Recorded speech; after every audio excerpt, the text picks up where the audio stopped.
Hello friends, எல்லோரும் எப்படி இருக்கீங்க? கண்டிப்பாக நல்லா இருப்பீங்கன்னு நம்புகிறேன். இதில் நம்ம வந்து சௌந்தர்யாவோட அந்த ஃபஸ்ட் செக்மெண்ட், ஃபேன்ஸ் மீட்டோட ஃபஸ்ட் செக்மெண்ட் பற்றி பேச போகிறோம். அதாவது ஃபேட்மேன் கூட நடந்த அந்த இன்டர்வியூ பற்றி தான் பேச போகிறோம். இதில் நான் ஆல்ரெடி சொல்லியிருப்பேன் போன 2 வீடியோக்கு முன்னாடி. அதாவது அவர் போட்ட பால் எல்லாமே வந்து சௌந்தர்யா தன்னைத்தானே வந்து நான் கேமில் ஒன்றுமே பண்ணல, எப்படி இந்த அளவுக்கு வந்தேன்னு எனக்கே தெரியல அப்படின்னு அவங்களே அவங்க கேமை வந்து டிகிரேட் பண்ணி சொல்லணும் அப்படிங்கிற மாதிரி தான் அவரோட கொஸ்டின்ஸ்லாம் இருந்தது. ஆனால் அது கொஞ்சம் பாலிஷ்டாக பூசி மழுப்பி கேட்டார் சிரிச்சுக்கிட்டே. ஏன்னா இப்போ வந்து சௌந்தர்யா ஜாக்லினை மட்டன் தட்டின மாதிரி சௌந்தர்யாவை மட்டன் தட்டினா சௌந்தர்யா ஃபேன் சும்மா இருக்க மாட்டாங்கன்னு அவருக்கு ஆல்ரெடி தெரியும். அதனால தான் உள்ளே வந்து அவர் ஜாக்லினை மட்டன் தட்டி ஏதாவது ஒரு பக்கம் இப்போ சாஞ்சிடணும் அப்படிங்கிற மாதிரி முத்து பக்கம் சாய பார்த்தாரு. அவர் இடம் கொடுக்கல. அவருக்கான ஒரு ஸ்டாண்டில் அவர் ஸ்ட்ராங்காக இருந்துட்டாரு. தீபக்கு ஆல்ரெடி தீபக்கோட ஒய்ஃப் முறைச்சிட்டே இருக்காங்க, அங்கே ஒன்றும் பண்ண முடியாது. விஷால் பக்கம் இவரே சாஞ்சாலும் ஜனங்க அதை ஒத்துக்கல அப்படின்னு இவருக்கு புரிஞ்சு போயிடுச்சு. அப்போது ஜனங்க சப்போர்ட்டும் வேணும், இவருக்கான ஒரு டிக்னிட்டியும் காப்பாற்றிக்கணும் அப்படின்னா அந்த இடத்துல ஃபேன் பேஸும் அங்கே இருக்கணும் அப்படின்னா அப்போ அவர் கரெக்டாக சூஸ் பண்ணால் தான் சௌந்தர்யா அப்படின்னா அப்படி தான் சௌந்தர்யா வீட்டுக்குள்ளேயே அவர் வந்து அதாவது ஜாக்லின் மேலே ஒரு வன்மத்தை கொட்டணும், ஆனால் ஒரு சைட் சாஞ்சா ஆகணும் அப்படின்னும் போது ஆல்ரெடி ஜாக்லினுக்கும் சௌந்தர்யாக்கும் நான் எப்பயுமே சொல்கிறேன் ஒரு கோல்டு வார் இருக்குன்னா அதை தான் அவர் யூஸ் பண்ணிக்கிட்டாரு அப்படின்னு சொல்லணும். அதனால வெளில வரும்போதே ஏதோ ஒரு பாசிட்டிவ் சைடுக்கு நம்ம சாஞ்சிட்டு வெளில வரணும் அப்படின்னு பார்த்தா அது சௌந்தர்யாவோட ஃபேனாக வந்துடலாம். சௌந்தர்யாவை தூக்கி வச்சு சௌந்தர்யாவுக்கு வந்து முத்துக்கு பியராக இருக்கணும், ஆனால் வந்து சௌந்தர்யாவோடது நல்ல ஃபேனாக இருக்கணும் அப்படிங்கிற மாதிரி அந்த ஒரு மைண்ட் செட்டில் தான் உள்ளே அந்த ஒரு சீன் அவர் கிரியேட் பண்ணிட்டாரு. அப்படி வெளியில் வந்ததுக்கப்புறம் சௌந்தர்யாவை தூக்கி வச்சு ட்விட்டர்லலாம் பேசினார். இது ஒரு பக்கம் நம்மளுக்கு தெரியும். இவர் பண்ணுறது பாலிடிக்ஸ் இருந்தாலுமே சௌந்தர்யா, ஜாக்லின், ரயான் அவங்க ஒன்றா தான் வெளியிலாம் போகிறாங்க வராங்க. அந்த குரூப் வந்து கோவா கேங், அது அப்படியே தான் இருக்குது. இவரால் அங்கே எதுவும் பாலிடிக்ஸ்லாம் பண்ண முடியல. ஆனால் இந்த ஷோவில் கொஞ்சம் அப்படியே அதையுமே கொஞ்சம் வந்து என்ன சொல்கிறது, அந்த பாலிடிக்ஸுமே கொஞ்சம் உள்ளே விட்டார் அப்படின்னு தான் சொல்லணும்.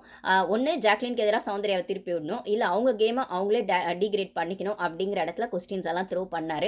பட் ஆனால் சௌந்தர்யா ரொம்ப ஸ்மார்ட்டாக நானே எதிர்பார்க்கலங்க இந்த அளவுக்கு அவங்க வந்து அவங்க இன்னசென்ட் அப்படிங்கிறத மாரி இப்போ நல்லாவே டெவலப் ஆயிருக்காங்க அப்படிங்கிற மாதிரி தான் அவங்க அடித்த பால்லாம் சிக்ஸருக்கு தான் போச்சு அப்படின்னு சொல்லணும். அதாவது இவர் வந்து அது ஒய்டுக்கு போனோம் இல்லை நோ பால் போனோம் அப்படிங்கிற மாதிரி பால் போட்டார். பட் ஆனால் அவங்க வந்து அதை சிக்ஸராக அடித்தாங்க அப்படின்னு தான் சொல்லணும். ஸோ அந்த மாதிரி அவ்வளோ இன்ட்ரெஸ்டிங்காக தான் இருந்தது அவங்களோட அந்த இன்டர்வியூ அப்படின்னு சொல்லும்போது. நம்மளுக்கு தெரியும் ஃபேட்மேன் எப்படிலாம் உருட்டி கொஸ்டின் கேட்பார், எந்த அளவுக்கு வந்து அந்த கொஸ்டின்ஸை வந்து இவர் சைடுக்கான ஃபேவரபிள் ஆன்சர் வரணும்னு எதிர்பார்ப்பாரு அப்படின்னு சொல்லி. ஆனால் அந்த இடத்துல வந்து சௌந்தர்யா தான் ஸ்கோர் பண்ணாங்க, ஃபேட்மேன் சார் தான் பல்ப் வாங்கினார் அப்படின்னு சொல்லணும். ஸோ இந்த இன்டர்வியூ வந்து கண்டிப்பாக சௌந்தர்யா ஃபேன்ஸ், அதாவது இந்த வீடியோ வந்து சௌந்தர்யா ஃபேன்ஸ்க்கெல்லாம் ஒரு ட்ரீட்டாக இருக்கும் தான் நான் சொல்லுவேன். ஸோ நம்ம சேனலுக்கு ஃபஸ்ட் டைம் வரவங்க சப்ஸ்கிரைப் பண்ணிக்கோங்க. உங்களுக்கு வீடியோஸ் பிடிச்சிருந்தா லைக் பண்ணுங்கள், உங்களுக்கு பிடிச்சவங்களுக்கு ஷேர் பண்ணுங்கள். ஓகேங்களா? கமெண்ட்ஸ் பண்ணுங்கள், எப்படி இருந்தது வீடியோ அப்படிங்கிறது கமெண்ட்ஸில் ஷேர் பண்ணுங்கள். ஓகேங்களா? இப்போ வந்து பார்த்திங்கன்னா இதில் வந்து அவர் கேட்ட கேள்வி என்ன பார்த்தீங்கன்னா, ஃபஸ்ட்டு இந்த மாதிரி வந்து இவ்வளோ நாள் நீங்கள் வந்து எப்படி அந்த கேம் வந்து, அதாவது நீங்கள் ஒன்றுமே பண்ணல, டாஸ்க்கு சரியாக விளையாடல, எப்படி நீங்கள் இவ்வளோ நாள் வந்தீங்க இந்த கேமில் அப்படிங்கிற மாதிரி ஒரு கொஸ்டின் இருக்குது. அதுக்கு நீங்கள் வந்து என்ன பதில் சொல்கிறீங்க உங்கள் பாயிண்ட் ஆஃப் வியூவில் அப்படிங்கிற மாதிரி சொன்னது. அதாவது நீங்களே சொல்லியிருக்கீங்க சம்டைம்ஸ் எனக்கு வந்து கேம் புரியல, எனக்கு வந்து அந்த கேமை புரிஞ்சிக்க முடியல அப்படிலாம் போது எப்படி நீங்கள் இவ்வளோ நாள் வந்தீங்க அப்படின்ற கொஸ்டினுக்கு நீங்கள் என்ன மாதிரி பதில் சொல்கிறீங்க அப்படிங்கிற மாதிரி கேட்டார். அதுக்கு வந்து சௌந்தர்யா சொன்ன பதில் வந்து பார்த்தீங்கன்னா, நானாக இருந்தேன் அப்படின்னு நான் நினைக்கிறேன், அதனால் ஜனங்களுக்கு என்ன பிடிச்சது அப்படிங்கிற மாதிரி அவங்க பதில் சொன்னாங்க.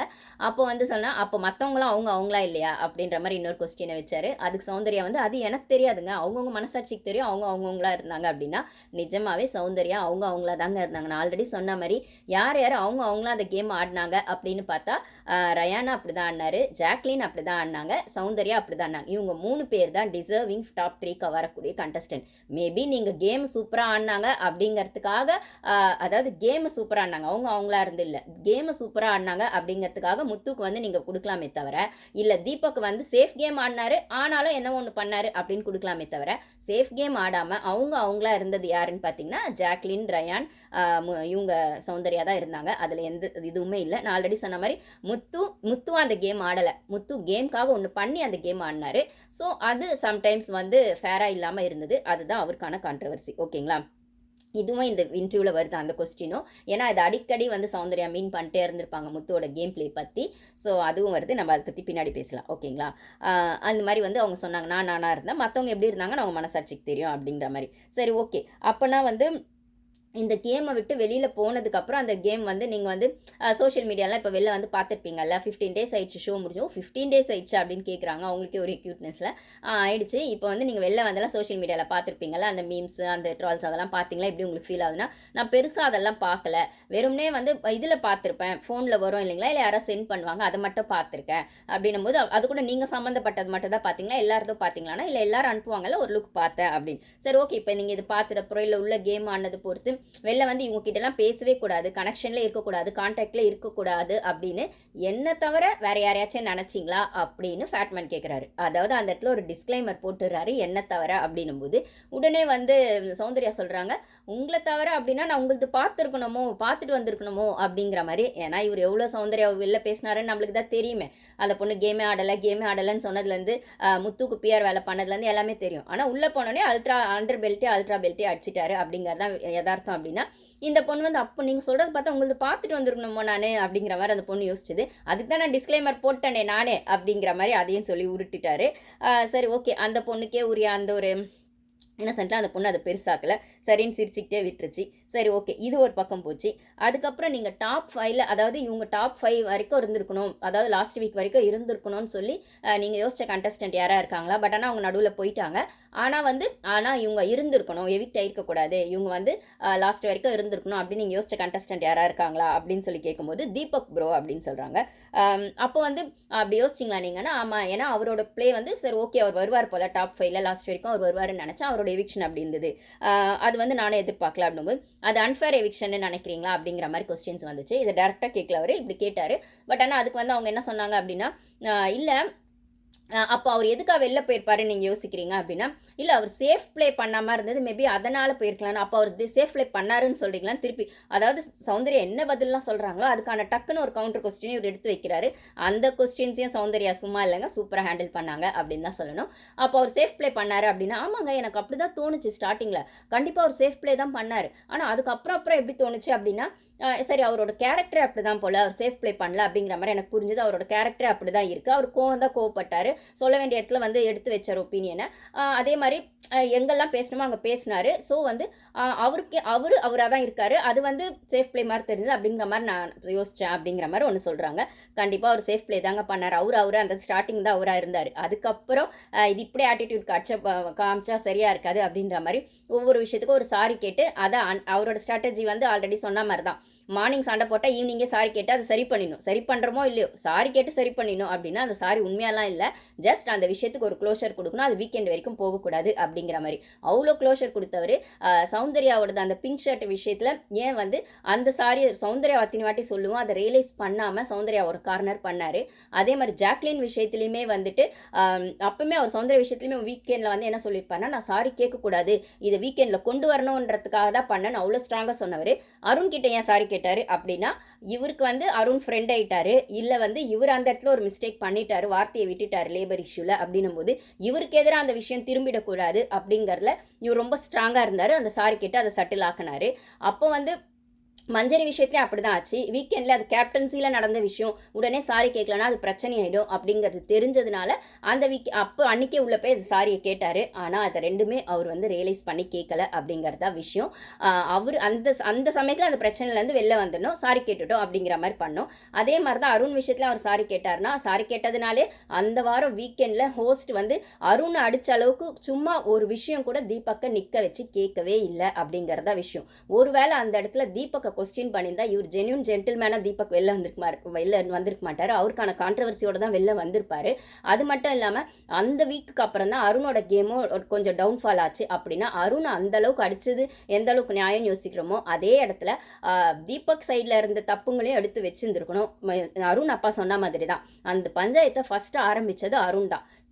ட்விஸ்டர்னு அவர் சொல்லலைன்னா இவர் அதை பேசியிருக்க மாட்டார். ஏன்னா அந்த 2 வாரம் இவர் நாமினேஷனில் இல்லாதனால தைரியமாக இவர் அவரை பார்த்து ட்விஸ்டர்னு சொல்கிறார். சொல்லிட்டார். ஆல்ரெடி நாமினேஷனில் இருக்கவங்களுக்கு உள்ள ஒரு ஃபீல் இருக்கும், ஒரு பதட்டம் இருக்கும்னா அதை ஒரு உசுப்பேற்றி விட்டாரு. அதுக்கு பேர் வந்து நான் கலாய்ச்சேன், கிண்டலாக சொன்னேன் அப்படின்னு சொன்னார்.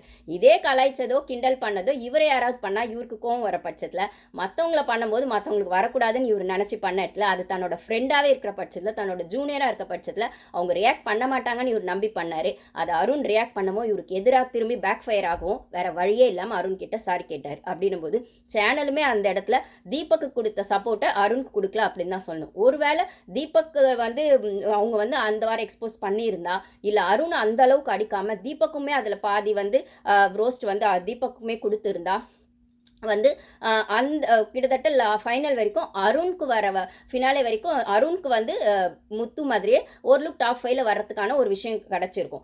ஆனால் அருணோட பிளே அதுக்கப்புறம் டவுன்ஃபால் ஆனதுனால அருணால் அதுக்கப்புறம் அந்த கேமில் கண்டினியூ பண்ண முடியல. இதில் இன்னொரு விஷயம் பியூட்டி என்னன்னா, அருண் எப்போ எவிக்ட் ஆனாரோ அதுக்கு மறுநாளே தீபக்கும் எவிக்ட் ஆனது தான் இதுக்கான விஷயம். ஸோ 2 பேருமே வந்து அந்த இடத்துல 2 பேர் மேலேயும் தப்பு இருக்குது அப்படிங்கிறது அந்த எவிக்ஷன்லேருந்து தெரியும் போது நம்ம அருணை மட்டும் ப்ளேம் பண்ண முடியாது அப்படிங்கிறது என்னோட ஒப்பீனியன். இது நான் மட்டும் சொல்லல, உள்ள வந்து அருண் அப்பவும் அதை தான் சொன்னார். நீங்க ட்விஸ்டர்னு ஒரு வார்த்தையை யூஸ் பண்ணலன்னா அந்த விஷயமே அவ்வளோ பெருசா இருக்காது. அதுக்கப்புறம் அது ஆர்குமெண்ட்ல போச்சு, அது வேற விஷயம். ஆனா ஆரம்பிச்சது ட்விஸ்டர்னு நீங்க விளையாட்ட ஆரம்பிச்சிங்களோ இன்டென்ஷனா ஆரம்பிச்சிங்களோ, ஆனா ஆரம்பிச்சிங்கல்ல, அப்ப அங்க ஆரம்பிச்சது தான் அவ்வளோ விஷயமா போச்சுன்னா தீபக் கிட்ட உங்ககிட்ட நான் அதை எதிர்பார்க்கல. தீபக்னு அருண் அப்பா சொன்னதான். ஆனா இந்த கொஸ்டினோ ட்விஸ்டருங்கிற விஷயத்தை யாருமே ஹோஸ்ட்ல இருந்து ஏன் உள்ள வந்து அருணை வந்து கார்னர் பண்ண தீபக் ஒய்ஃப் கூட அந்த அளவுக்கு ட்ரெண்டிங்ல நீங்க இருக்கீங்க, என் ஹஸ்பண்ட் ட்ரெண்டிங்ல இல்லைன்னு சொன்னதும், இல்லை என் ஹஸ்பண்ட் வந்துட்டு வெளில மற்றவங்களெல்லாம் எப்படி நடத்துவார், கார் டிரைவர் நடத்துவார்னு சொன்னதும் எனக்கு பிடிக்கல அருன்னு சொன்னேன். இதே அவங்க சிவரஞ்சனி அவங்க பேர், அவங்க ஒய்ஃப் வந்து தீபக்கும் அப்படி சொல்லியிருக்க வேண்டாம், நீயும் அந்த விஷயத்தை பெருசாக்கியிருக்க வேண்டாம், அருண்னு ஒரு வார்த்தையை சொல்லியிருக்கலாம். அதை யாருமே சொல்லலை, உள்ள ஹோஸ்ட்டுமே சொல்லலை, அதுக்கப்புறம் வந்துட்டு இவங்க அவங்க ஒய்ஃப்மே சொல்லலை. அதே மாதிரி வந்து என்ன சொல்கிறது, இவ்வளோ கரெக்டாக பேசின தீபக் ஒய்ஃப் வந்து தீபக்கு சப்போர்ட் பண்ணி உள்ளே வந்து அந்த விஷயத்த பேசினாலும் சௌந்தர்யா விஷயத்தில் சௌந்தர்யா அந்த பிங்க் ஷர்ட் பண்ணது வந்துட்டு என்ன சொல்கிறது, இந்த மாதிரி வந்து அது வந்து அதாவது விளையாட்டாக தான் பண்ணேன், அதாவது விளையாட்டாக பண்ண சாரி ப்ரோ அப்படின்னு சொன்ன விஷயத்த உங்கள் ஹஸ்பண்டால் எப்படி ஏற்றுக்க முடியாமல் அது அந்தளவுக்கு ஸ்ட்ராங்காக தப்பாக வெளில போச்சோ, ஆனால் அதுக்கு நான் சாரியும் கேட்க மாட்டேன், இதை நான் வீக்கெண்டில் கொண்டு வரணும்னு நினச்சி தான் பெருசாக்கணுன்னு உங்கள் ஹஸ்பண்ட் சொன்னாரே, அது எந்த விதமான ஆட்டிடியூட் சிவரஞ்சனி மேடம் அப்படின்னு நம்மளுக்கு கேட்க தோணுது. ஆனால் இந்த இடத்துல இந்த பொண்ணு ரொம்ப ஜென்யூனாக தீபக் அவர் கூறிய ரெஸ்பெக்டோட அவருக்கு அவர் ஒரு சீனியர் ப்ராடக்ட்டுங்கிறத மீறி அந்த ப்ரோ அப்படிங்கிற ரெஸ்பெக்டோடவே ஃபஸ்ட்டு எனக்கு சேஃப் பிளேவா அப்படி தான் தோணுச்சு. ஆனால் அதுக்கப்புறம் அவரோட கேரக்டரே அப்படிதான் எனக்கு தெரிஞ்சிருச்சு அப்படின்னு ஒரு விதமாக யாரையுமே தப்பு சொல்லாமல் யாரையுமே ப்ளேம் பண்ணாமல் இவங்களுக்கான ஆன்சரை மட்டும் இவங்க எடுத்து வச்சுருக்காங்க. ஆனால் தீபக்கோட ஃபேன்ஸ் மீட்டில் தீபக்கோட ஒய்ஃப் வந்து சௌந்தர்யாவை வந்து திருப்பி அவங்க சைடில் தான் தப்பு அப்படிங்கிற மாதிரி பேசினதும் அருணை பேசினதும் சோஷியல் மீடியாவில் இப்போ ட்ரெண்ட் ஆகிட்டு இருக்கு. எந்த அளவுக்கு தீபக்கோட ஒய்ஃப் வந்து உள்ளே வந்து அவங்க போனது இல்லை வெளில வந்த அப்புறம் தீபக்கான ஜென்யூன் ஜென்டில்மேன் அப்படிங்கிற விஷயம்லாம் இப்போ இந்த ஃபேன்ஸ் மீட்டில் சௌந்தர்யாவை பற்றியும் அருணை பற்றியும் டீக்ரேட் பண்ண மாதிரி அவங்க ஒய்ஃப் பேசினது கொஞ்சம் கான்ட்ரவர்சியில் தான் இருக்குது. நம்ம அதை பற்றி இன்னொரு வீடியோவில் பேசுவோம். பட் ஆனால் சௌந்தர்யாவோட ஃபேன்ஸ் மீட்டில் அவங்க யாரையுமே மட்டன் தட்டலை, யாரையுமே டீக்ரேட் பண்ணலை, அவங்களுக்கான விஷயத்தை மட்டும்தான் அவங்க வந்து டெஃபெண்ட் பண்ணி பேசினாங்க அப்படிங்கிறது ரொம்பவே பாராட்டுக்குரியது அப்படின்னு தான் நான் சொல்லுவேன். அவங்களுக்கே ஒரு அந்த மெச்சூரிட்டி லெவலில் கோ வித் த ஃப்ளோன் அப்படின்னு ஏனோ தானோன்னு பேசுகிற அவங்க இந்த கொஸ்டின்ஸ், இந்த ட்ரிக்கி கொஸ்டின்ஸ் எல்லாத்துக்குமே இவர் ஃபேட்மேன் போட்ட எல்லா பாலையுமே சிக்ஸர் அடித்தது மட்டும் இல்லாமல் அதில் செம்மையாக ஸ்கோர் பண்ணாங்க அப்படின்னு தான் சொல்லணும். இவர் பல்ப் வாங்கினது கண்டிப்பாக அவர் கண்ணில் தெரிஞ்சுது, ஆனால் சிரிச்சுக்கிட்டே சமாளிச்சாரு அப்படின்னு தான் சொல்லணும். இது ஒன்று ஆச்சுங்களா. ஸோ வந்து தீபக் வந்து வந்திருக்கணும், ஃபினாலே வரைக்கும் அவர் வரலை அப்படின்னும் போது அவர் எவிக்ஷன் வந்து சரி ஓகே, அப்போ ஒருவேளை அவர் உள்ளே இருந்திருந்தா யார் எவிக்ட் ஆயிருப்பாங்கன்னு நினைக்கிறீங்க அப்படின்னு அடுத்த கொஸ்டினை இவர் போடவும் உடனே வந்து அதுக்கு சூப்பராக, ஏன்னா இவர் என்ன எதிர்பார்க்குறாருன்னா தீபக் உள்ளே இருந்தால் நான் எவிக்ட் ஆயிருப்பேன் அப்படின்னு சௌந்தர்யா சொன்னோன்னு எதிர்பார்க்குறாங்க. கண்டிப்பாக சேனல் அதை தான் கொண்டு வந்திருப்பாங்க, அதுக்கு தான் அவங்க சேனல் ட்ரை பண்ணாங்க. அவங்களோட இவர் வந்து தீபக் கொண்டு வரணும் அப்படிங்கிறத விடவும் தீபக் வெஸ் சௌந்தர்யா அப்படின்னும் போது 2 பேருமே இவருக்கு பிடிக்காது, இவங்க 2 பேரையும் வெளில அமிச்சிட்டா விஷாலை உள்ள கொண்டு வந்துடலாம் அவர் பிளான் போட்டார். ஆனால் இந்த இடத்துல விஷாலுக்கும் அது கிடைக்கல, தீபக்கும் அது கிடைக்கல, சௌந்தர்யா கிடைச்சதுன்றது உள்ள இவருக்கு கொஞ்சம் என்ன சொல்கிறது, அது உள்ளே இருந்துகிட்டே தான் இருக்குது. ஆனாலும் வெளில வந்து ஃபேன்ஸ் மீட்டுக்கு வந்திருக்காரு இல்லையா, நான் தான் சொன்னேனே அந்த டெக்கோரம் காப்பாற்றிக்கணும் அப்படிங்கிற மாதிரி வந்துட்டு இவர் வந்து ரொம்ப சட்டிலாக அந்த கொஸ்டின்ஸை கேட்டார். சிரிச்சுக்கிட்டே கேட்டாலும் அதில் இருந்த பாலிடிக்ஸ் நம்மளுக்கு புரியாமல் இல்லை அப்படின்னு தான் சொல்லணும். சௌந்தர்யாவுக்கும் நல்லாவே புரிஞ்சுது.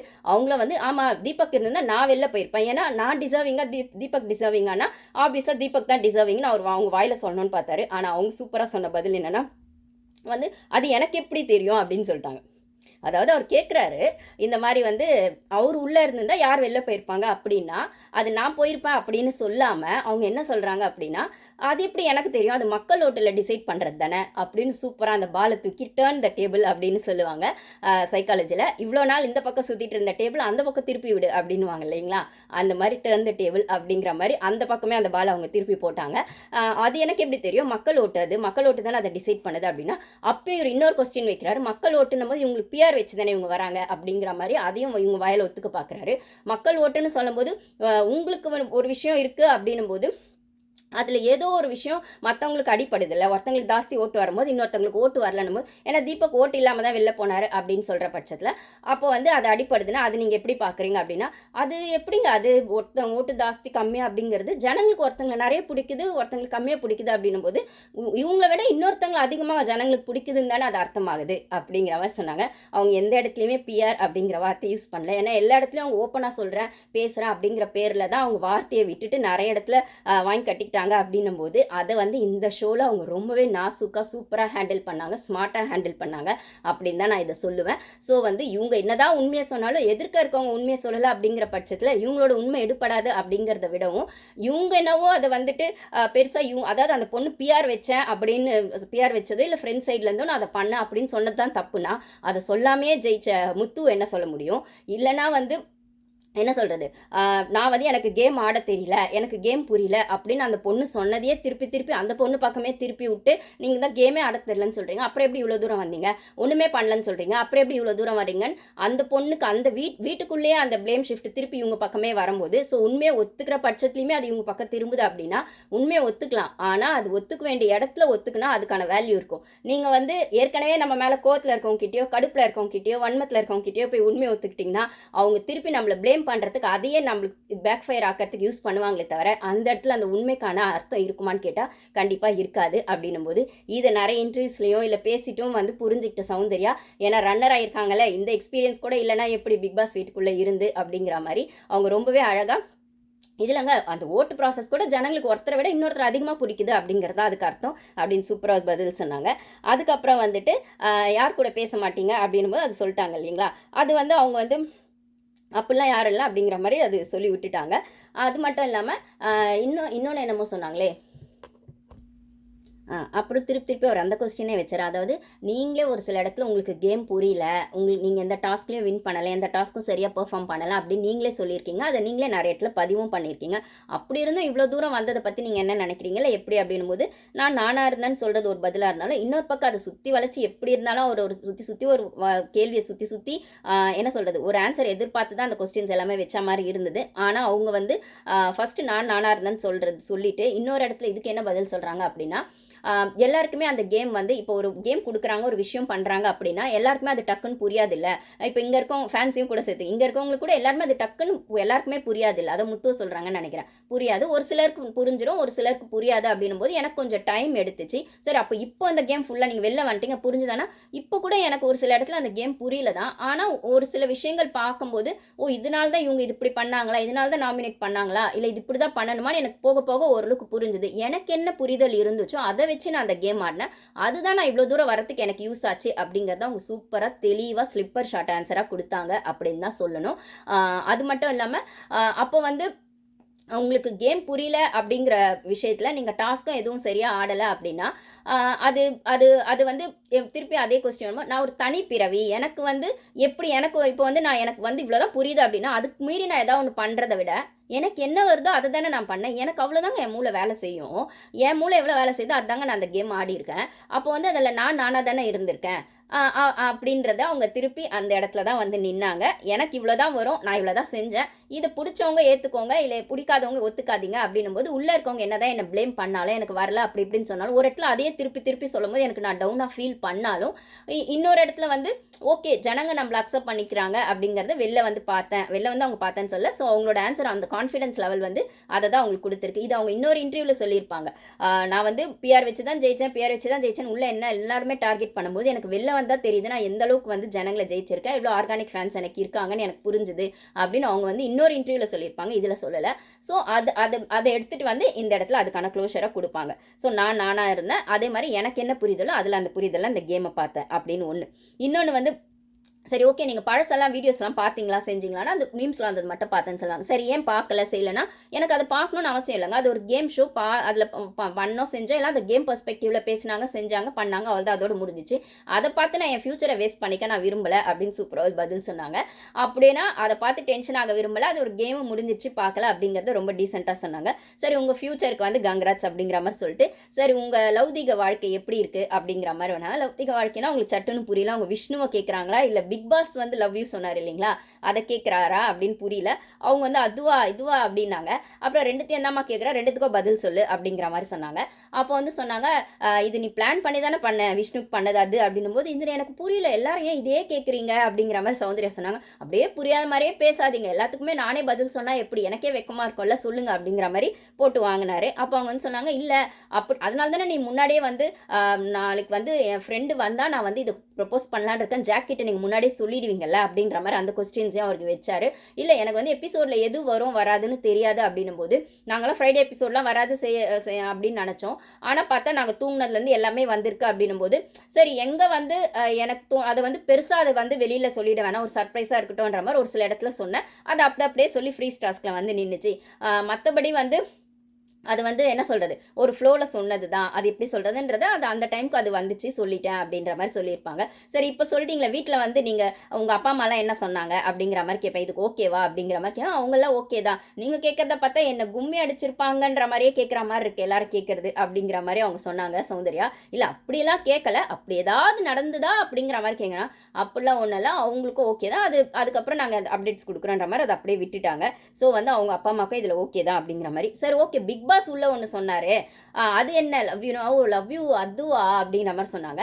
சரி அது வந்து ஏன் இந்த அளவுக்கு கேட்குறாரு அப்படின்னா இவருக்கு என்ன கடுப்பு அப்படின்னு பார்த்தீங்கன்னா தீபக் எவிக்ட் அவர் அன்னைக்கு இவர் வந்து சாப்பிட மாட்டேன் மாத்திரை சாப்பிட மாட்டேன்லாம் மக்கார் பண்ணிட்டு இருப்பாருங்களா, நம்மளே அதை பார்த்தோம். அப்போ வந்து என்னை கூப்பிடுங்க பிக் பாஸ் நவீனன் பண்ணுற சில வேலையெல்லாம் பண்ணிட்டாரு. தீபக்கம் போட்டு கொடுத்துட்டாரு, அவரோட சேஃப் பிளேவை உடச்சி விட்டாரு, எக்ஸ்போஸ் பண்ணிட்டாரு, தீபக் வெளில போயிட்டாரு அப்படின்னும் போது இதனால தான் இன்னும் தீபக் ஒய்ஃப் இவரை முறைச்சிட்டு இருக்காங்க அப்படின்னா அங்கே வந்து அவ்வளோ சீன் போட்டார். இதில் ஜாக்கும் வந்து இவரை எக்ஸ்போஸ் பண்ணிட்டாங்கன்னு அங்கே மாறினது தான் ஜாக்கு பற்றி இவருக்கான ஒப்பீனியன் அப்படின்னும் போது அந்த இடத்துல வந்து ஆனால் அன்றைக்கெல்லாம் ஜாக்கு தான் உட்காந்து அவ்வளோ சமாதானப்படுத்துவாங்க. ஆனால் அந்த ஜாக்குக்கு எதிராக தான் வெளில வந்து இவர் இவ்வளோ பேசியிருக்காருன்னும் போது ஓகே இவருக்கு குணம் அது விட்டுட்டு போகிறது ஜாக்கோட குணம் அப்படின்னும் போது இந்த இடத்துல ஜாக் என்னென்னலாம் செய்யணும்னு நினச்சாங்களோ அதை வந்து சௌந்தர்யா வச்சு ஃபேட்மேனை செஞ்ச மாதிரி தான் இருந்தது. ஆனால் அது ஃபேன்ஸ் மீட்டுன்ற பட்சத்தில் கொஞ்சம் டீசெண்டாக பூசி மழுப்பி பண்ண மாதிரி இருந்தது அப்படின்றத தவிர உள்ள அந்த பாலிடிக்ஸோட தான் அந்த கொஸ்டின்ஸ் இருந்தது அப்படிங்கிறத மறுக்க முடியாது. ஸோ வந்து கேட்குறாங்க இந்த மாதிரி வந்து அன்னைக்கு எவிக்ட் ஆகிட்டு அவர் நான் சாப்பிட மாட்டேன் செய்ய மாட்டேன் மாற்ற கூட சாப்பிட மாட்டேன் என்ன கூப்பிடுங்க பிக் பாஸ்னா என்ன கூப்பிடல உங்களை உடனே அழுதுன்னு கூட சொல்ல உடனே ஒரு 1/2 ஹவருக்குலாம் உங்களை கூப்பிட்டு சௌந்தர்யா வாங்க அப்படின்னு சொல்லிட்டாரு. அது எப்படி இருந்தது எனக்கு அப்படின்ற மாதிரி சொல்லும்போது நீங்கள் தான் அழவே இல்லையே நான் அழுதேன் நீங்கள் அழலை அப்படின்ட்டாங்க டக்குன்னு. என்னம்மா இது இப்படி சொல்லிட்டீங்களே அப்படிங்கிற மாதிரி இருந்தது அவர் முகத்தை பார்த்தா. ஆமாம் நான் அழுதேன், அதுக்கப்புறம் வந்து என்னை கூப்பிட்டாரு நீங்கள் தான் அழவே இல்லையா அப்படின்னா அப்போ உன்ன மாதிரியே பண்ணீங்களா அது மாதிரி ஏதாச்சும் பண்ணியிருக்கணும் அந்த மாதிரி நான் பண்ணியிருக்கணும் அப்படின்னார் ஃபேட்மேன். ஆமாம் எனக்கு வந்து கஷ்டமாக இருந்தது ரொம்ப நான் பிரேக் ஆகிட்டேன், அந்த ஐடியாவை கொடுத்தது கூட பவித்ரா தான் சொன்னாங்க பிக் பாஸை கூப்பிட சொல்லி போய் பேசு அப்படின்னு சொல்லி சொன்னது கூட பவித்ரா தான் அப்படின்னு பவித்ராவை இந்த சாரி கைஸ் பவித்ராவை இந்த இடத்துல போட்டு கொடுத்துட்டாங்க. அதுக்கப்புறம் அதான் எல்லா பதிலுமே ரொம்ப இன்னசென்ட்டாக ரொம்ப க்யூட்டாக அவங்களுக்கே ரொம்ப பாலிஷ்டாக ரொம்ப பாலிடிக்ஸ்லாம் இல்லவே இல்லைங்க. பளிச்சுன்னு இருந்தது. என்ன சொல்லுவேன் இந்த சோப் போட்ட வார்த்தைலாம் வேணாம், டெட்டால் பூசின வார்த்தைலாம் வேணாம், பளிச்சுன்னு சொல்லு பதில் அப்படின்வாங்களே அந்த மாதிரி இருந்தது. ஆனால் இவருக்கு தான் ஃபுல்லாக பாலிடிக்ஸோட இருந்தது அந்த கொஸ்டின்ஸு. ஆனால் அதை அவங்க ரொம்ப ஹேண்டில் ரொம்ப நாசுக்காக ரொம்ப ஜென்யூனாக ரொம்பவே வந்து இம்ப்ரூவ்மெண்ட்டோட அப்படின்னு தான் சொல்லணும். பிக் பாஸோட அந்த எக்ஸ்பீரியன்ஸ் அவங்களுக்கு இப்போ தான் பேசுறதுக்கு நல்லாவே இம்ப்ரூவ் ஆயிருக்காங்கன்னு நினைக்கிறேன். ஸோ ரொம்பவே நாசுக்காக இருந்தது அப்படின்னு சொன்னால் கரெக்டாக பேசினாங்க. ஸோ வந்து அதனால தான் நீங்கள் அழலையே நான் அழுதா கூப்பிட்டாரு அப்படின்னும் போது சரிதான் அப்படிங்கிற மாதிரி இதுக்கு மேலே என்ன பதில் சொல்கிறது அப்படிங்கிற மாதிரி ஆயிடுச்சு. அப்புறம் இன்னொரு கொஸ்டின் சூப்பராக கேட்டார். அதாவது இது கேட்கல இவர் கேட்டதுக்கு அவங்க சூப்பராக ஆன்சர் பண்ணாங்க. இவர் பற்றி தான் நம்மளுக்கு தெரியுமே இது ஒன்றாச்சு. இது ஓகேங்களா? அதாவது நீங்கள் வந்து அந்த வீட்டில் வந்து ஒருத்தங்களை வந்து டார்கெட் பண்ணி அவர் மட்டுமே சொன்ன மாதிரி இருந்தது அப்படின்னா முத்துக்குமரனை கேட்டார். நீங்கள் அவர்கிட்ட வன்மத்தை கொட்டினீங்கன்னு நான் சொல்ல மாட்டேன், கோவம் அப்படின்னும் சொல்ல மாட்டேன், நானே அந்த வீட்டுக்குள்ளே இருந்திருக்கேன் நான் பார்த்தேன். பட் ஆனால் அவரே எல்லா விஷயத்துக்கும் கார்னர் பண்ண மாதிரி அவர் மண்டை கழுவிதான் இந்த கேம் ஆடுறாரு மண்டே கழுவி தான் கேம் ஆடுறாரு. நீங்கள் சான்ஸ் கிடைக்கிற இடத்துலலாம் அவர் அடிச்சது அவரோட கேம் பிளே இப்படி இருக்குன்னு சொன்னது அது எதனாலன்னு தெரிஞ்சுக்கலாமா அப்படின்னும் போது அவங்க சொன்னாங்க, இல்லை அது வந்து எனக்கு அப்படி தோணுச்சு, அதை நான் தோணுனதை தானே ப்ரோ சொல்ல முடியும். அவர் வந்து ஏன் உங்களுக்கு அப்படி தோணுச்சு, உங்களுக்கு அந்த வீட்டில் ஒவ்வொருத்தரும் ஒரு கேம் ஸ்ட்ராட்டஜி யூஸ் பண்ணுறாங்க. அங்கே எட்டுன்னு வந்தார். ஜாக்லின் ஒரு மாதிரி யூஸ் பண்ணுறாங்க, ரயான் அங்கே கூட பாருங்க விஷால் அப்பெல்லாம் பெருசாக கொண்டு வரல. ஜாக்லின் ஒரு மாதிரி யூஸ் பண்ணுறாங்க, ரயான் ஒரு மாதிரி யூஸ் பண்ணுறாங்க. அதெல்லாம் உங்களுக்கு தோணல. ஆனால் ஏன் முத்துது மட்டும் நீங்கள் சொன்னீங்க, முத்துது மட்டும் உங்களுக்கு ஏன் அப்படி தோணுச்சு அப்படின்னா அது வந்து என்னன்னா மற்றவங்களோட கேம் ஆடவே விடாமல் மற்றவங்களுக்கான ஸ்பேஸே கொடுக்காம எல்லா இடத்துலையும் இவர் போய் முன்னாடி நின்று அது பண்ணது வந்து எனக்கு அப்படி தோணுச்சு. மற்றவங்களுக்கான அந்த ஸ்பேஸ் கொடுக்காம மற்றவங்க கேமையும் சேர்த்து இவர் ஆடுற மாதிரி எனக்கு தோணுச்சு. இது பாய்ஸ் டீமை கரெக்டாக வச்சாங்க, எல்லா பாயிண்ட்டும் சூப்பராக. இதுதாங்க அந்த வீட்டில் யாருமே பண்ணவே இல்லை. இது ரயான் ஒரு இடத்துல பண்ணாரு, அருணும் ஒரு இடத்துல பண்ணாரு. அருண் நான் சொன்ன மாதிரி அதுக்கப்புறம் ஹோஸ்டோட அந்த திட்டுக்கு அப்புறம் அவரோட கேம் டவுன் ஆயிடுச்சு. ப்ளஸ் விஷால் கூட சேர்ந்ததுனால அது ஒரு ஃப்ளாவாக போயிடுச்சு. ரெண்டுமே சேர்ந்து அவர் கேமை சொதப்பிடுச்சு. அதுக்கப்புறம் ரயான் வர்றப்போ அவர் ரொம்ப லேட் ஆயிடுச்சு. சௌந்தர்யா இப்போ பேசுகிற இந்த தெளிவு கேம்குள்ளே இருந்திருந்தா அவங்க டைட்டில் வின்னரும் ஆயிருப்பாங்க. அதே மாதிரி ஜாக்லினுக்குமே ஜாக்லின் இவ்வளோ தெளிவாக சௌந்தர்யாக்கே இது புரியுதுன்னா ஜாக்லினுக்கு புரியலன்னா ஜாக்லினுக்கு செம்மையாக ஸ்டார்டிங்லேயே புரிஞ்சிடுச்சு. அந்த மொட்டை கடிதாசி போட்டாங்க பாருங்க ஜாக்லின், அப்போவே அறம்னு சொல்லியோ மிடில் கிளாஸ்னு சொல்லியோ என்னமோ ஒன்று சொல்லி தான் வந்து முத்து கேம் பிளே பண்ணுறாரு, பெரிய வேர்ட்ஸ்லாம் யூஸ் பண்ணி என்னமோ ஒரு டாக்ஸிக்ஸ் பண்ணி தான் பண்ணுறாருன்னு அப்பயே அவங்களுக்கு புரிஞ்சிடுச்சு. ஆனாலும் வந்து ஏதோ ஒரு ரீசனுக்காக என்ன சொல்கிறது, முத்து கிட்ட இருக்க அந்த ஃப்ரெண்ட்ஷிப் பாண்டிங்லையோ இல்லை வந்து முத்து வந்து இவங்க அழும்போதெல்லாம் யாருமே சமாதானப்படுத்தாத இடத்துல முத்து தான் 2-3 இடத்துல வந்து உட்காந்து சமாதானப்படுத்தியிருப்பாரு. அப்படி பண்ணுற இடத்துலையுமே வந்து சரி முத்துவை வந்து நம்ம வந்து ஃப்ரெண்டாக பார்த்துக்கலாம், நம்ம வின் பண்ணலனாலும் ஜாக்லின் இவங்க வின் பண்ணட்டும், முத்து வின் பண்ணட்டும்னு சொல்கிற அளவுக்கு அந்த ஒரு அதாவது நம்ம கஷ்டமாக இருக்கும்போது யாராவது வந்து 2 வார்த்தை சொன்னால் அவங்களுக்கு கிராட்டிடியூடாக இருக்கணும்னு நினைக்கிறது ஒரு பேசிக் ஹியூமன் மென்டாலிட்டி அப்படின்னா அதை வந்து நல்லாவே முத்து வந்து யூஸ் பண்ணிக்கிட்டாரு. அருண் அடிக்கும்போது, தீபக் அடிக்கும்போது, விஷால் அடிக்கும்போது எல்லாரும் திருப்பி ஜாக் ஏன் கேர்ள்ஸ் சைட்லேயுமே அடிக்கும்போது அந்த இடத்துல முத்து வந்து உட்காந்து பேசின 2-3 விஷயங்கள் வந்து ஜாக்லினுக்கு ஆறுதலாக இருந்திருக்கலாம். மேபி அந்த கிராட்டிடியூட் காட்டுறதுக்காக நான் வின் பண்ணலனாலும் பரவாயில்ல, நான் முத்து வந்து நீ வின் பண்ணிக்கோன்னு சொன்னதாக இருக்கட்டும். முத்து அவங்க நாமினேட்டவும் பண்ணல, இது அவங்க இன்டர்வியூலுமே அவங்க சொல்லியிருப்பாங்க. ஏன்னா அவங்க ஒரு ஸ்ட்ராங் காம்படிட்டர்னா அதை நான் பண்ணலை அப்படின்னு. ஆனால் ஜாக்லினை முத்து பண்ணலையா அப்படின்னு கேட்டால் ஸ்டார்டிங் ஜாக்லினை எப்படி நாமினேட் பண்ண அப்படின்ற விளையாட்டை செஸ் போர்டு மூலியமா செக் வச்சு ஆட ஆரம்பிச்சதே சௌந்தர்யாவையும் ஜாக்லினையும் செஸ் போர்டில் அந்த செக் வச்சு ஆட ஆரம்பிச்சதே வந்து முத்து தான் அப்படின்னா அதுக்கப்புறம் தர்ஷிகாவுக்கு அவர் வச்ச அந்த பாயிண்ட்டும் மிஸ் ஆகலை அப்படின்ற பட்சத்தில் ஸ்ட்ராங்கான பிளேஸ் எல்லாரையும் துரத்தி விட்டது முத்து தானா, அதுக்கு பின்னாடி நின்னது தீபக்னா, அதுக்கு பின்னாடி நின்னது பாய்ஸ் டீம்னா, இதுதான் முத்துவோட கேம் பிளே அப்படின்னும் போது இதை தான் வந்து சௌந்தர்யா இங்கே அழகாக சொல்கிறாங்க. பாய்ஸ் டீமாக இருக்கும்போதே பாய்ஸ் யாரையும் யோசிக்கவில்லை, இல்லை அவங்களுக்கான ஒப்பீனியன் வைக்கிற இடத்துல இவரோட ஒப்பீனியன் ஸ்ட்ராங்காக வைக்கும்போது எல்லாருக்குமான விஷயமா இவரு ஒரு விஷயத்த பேசுகிறாருன்னும் போது அது எனக்கு ஏதோ ஒரு இடத்துல திருப்பி அதே பண்ணுறாருன்னு ஸ்டார்டிங்கே தோண ஆரம்பிச்சிருச்சு. அதுக்கப்புறம் அது இன்னும் ஸ்ட்ராங்காக தெரிய ஆரம்பிக்கும் போது நான் அதை மீன் பண்ணேன் அப்படின்னும் போது அப்போ உங்களுக்கான ஸ்ட்ராங் காம்படிட்டராக நீங்கள் வந்து முத்துவை பார்த்தீங்கன்னா காம்படிட்டர்லாம் பார்க்குறாங்க. அப்போ உங்களோட வெற்றிக்கு அவர் தடையாக இருக்காருன்னு பார்த்தீங்களான்ற மாதிரி ஒரு பார்க்குறாங்க. காம்படிட்டர்னு கேட்கல, உங்கள் வெற்றிக்கு அவர் தடையாக இருப்பாரு நீங்கள் யோசிச்சிங்களா, அதனால் கார்னர் பண்ணிங்களா? வெற்றிக்கெலாம் இல்லைங்க, வெற்றி நான் டிசைட் பண்ணுறது தாங்க என் வெற்றின்னு சூப்பராக செம்ம ஆன்சர்ஸ் கொடுத்தாங்கங்க. நான் டிசைட் பண்ணுறது தாங்க எனக்கு வெற்றி, எனக்கு தெரியுங்க எனக்கு எது வெற்றி கொடுக்கும்னு. அந்த கேம் வந்து இவர் இப்படி அந்த கேம் ஆடுறாருன்னு என்னோட கேம் பிளேல அதை நான் எக்ஸ்போஸ் பண்ணணும்னு நினச்சேன். அதே மாதிரி நான் முத்து மட்டும் கார்னர் பண்ணேன், நான் மற்றவங்க நிறைய பேரையும் பண்ணியிருக்கேன்னா ஆமாங்க அவர் வந்து ஜாக்லின் எத்தனை வாட்டி அவங்க பண்ணலை. அதுக்கப்புறம் விஷாலையும் சம்டைம்ஸ் பண்ணுவாங்க. விஷாலையே நாமினேஷனில் வரவே இல்லைன்னு மஞ்சரியும் சௌந்தர்யம் ஒரு இடத்துல பேசுவாங்க அப்படின்னும் போது ஸோ வந்து அவங்களுக்கான கேமை எல்லா இடத்துலையும் தான் விளையாடி இருக்காங்க. ரயான் கூடவும் கேம் ஆடி இருக்காங்க. அதனால தான் அருண் விஷால் கூட சேர்ந்து அந்த செங்கல் டாஸ்க் விளையாடினாங்கன்னா அவங்க எல்லா சைடுமே அந்த கேம் ஆடி இருக்காங்க. அப்படின்னா அவங்க சேஃப் கேம்லாம் ஆடவே இல்லை. அவங்களுக்கு என்ன வந்துச்சோ அவங்களுக்கு என்ன புரிஞ்சிச்சோ அதை வச்சு கேம் ஆடினாங்க. கோ வித் த ஃப்ளோவாக அவங்க இவ்வளோ தூரம் வந்தாங்க. அப்படின்னும் போது முத்துக்கு வக்காலத்து வாங்கணும், இல்லைனா வந்து ஜாக்லினுக்கு வந்து இப்போ சௌந்தர்யாவை எதிராக திருப்பி விடணும், இல்லை தீபக்கு வந்து உசுப்பேத்தி தீபக் வர வேண்டிய இடத்துக்கு நீங்கள் வந்துட்டீங்கன்னு சொல்கிறது மூலியமாகவும் இவங்களை டிகிரேட் பண்ணுறது மூலியமாகவும் எல்லா கொஸ்டின்ஸே ஒரு எல்லா பக்கத்துலேருந்தும் வச்சாலுமே அவங்க சொன்ன ஆன்சர்ஸ் எல்லாமே செம்ம ஷார்ட்டாக இருந்தது, செம்ம ஸ்கோரிங்காக இருந்தது அப்படின்னு தான் சொல்லணும். ஸோ இப்படி தான் போச்சு அந்த இன்டர்வியூ. அதே மாதிரி முத்துவோட கேம் பிளே அவர் மண்டே கழுவி தான் ஆடினாரு அப்படிங்கிறத அவங்க இப்போ இன்டர்வியூவில் மட்டும் இல்லைங்க, உள்ளே மட்டும் இல்லைங்க, ஃபினாலி ஸ்டேஜ்லேயும் அவங்க அதை தான் சொன்னாங்க. நான் ஆல்ரெடி இதை சொல்லியிருப்பேன். அவங்க முத்துவோட அப்பா அம்மா முன்னாடியுமே அவங்க அதை தான் சொன்னாங்க. அப்படின்னும் போது அதில் எந்த சேஞ்சுமே இல்லை. ஆனால் முத்துவை பர்சனலாக அவங்களுக்கு பிடிக்கும். அதே நான் சொன்ன மாதிரி தான் பர்சனலாக அவங்க முத்து கூட உட்காருவாங்க. இப்போ அவரோட அந்த ஒரு கேரிங் எல்லாமே பிடிக்கும். ஆனால் அந்த கேம் பிளே ஏதோ ஒரு இடத்துல அவங்களுக்கு அது ஃபேராக தோணலை, இல்லை பிடிக்கல அப்படின்னும் போது இவங்களால அதை ஸ்ட்ராங்காகவும் எடுத்து வைக்கல. அப்படின்னும் போது அதை எக்ஸ்போஸ் பண்ண ட்ரை பண்ண இடத்துலலாம் இவங்க எக்ஸ்போஸ் பண்ணாங்க. இது ஜாக்லின் நல்ல இது சௌந்தர்யாக்கே இவ்வளவு புரிஞ்சிருக்குன்னா அது தீபக்கு புரிஞ்சிருக்காதா, ஜாக்லினுக்கு புரிஞ்சிருக்காதா, அருணுக்கு புரிஞ்சிருக்காதா? தீபக் அந்த ஸ்டெப்பை எடுக்கவே இல்லை. அருண் எடுத்து தோற்று போயிட்டார். ஏன்னா அவர் ஸ்ட்ராங்காக எடுக்கல. ஜாக்லின் ஏதோ ஒரு இடத்துல காம்ப்ரமைஸ் ஆகிட்டாங்க. மஞ்சரிக்கு இன்னும் சூப்பராகவே தெரிஞ்சது. அந்த டிடிஎஃப்லலாம் முத்து ஆடின விளையாட்டெல்லாம் தப்பாக இருந்தது. இல்லைனா அவள் அந்தளவுக்கு அக்ரெசிவாக அவன் ஆடினது சரியில்லை அப்படின்னு சொல்கிற அளவுக்கு இருந்தது. ஆனால் அதே சமயத்தில் அவங்களும் ஏதோ ஒரு இடத்துல நம்ம ஜெயிக்கலனாலும் முத்து ஜெயிக்கலான்ற இடத்துல காம்ப்ரமைஸ் ஆகிட்டாங்க. ஸோ இதுதான் முத்துவோட ப்ளே. சௌந்தர்யா அதை சூப்பராக எடுத்து வச்சாங்க. ஸோ அந்த இன்டர்வியூ ரொம்ப சூப்பராக இருந்து எனக்கு ரொம்ப பிடிச்சிருந்தது. இந்த சௌந்தர்யா உள்ளே இருந்திருந்தால் இன்னும் சூப்பராக இருந்திருக்கும் அப்படின்னு தோணுச்சு. Thank you guys.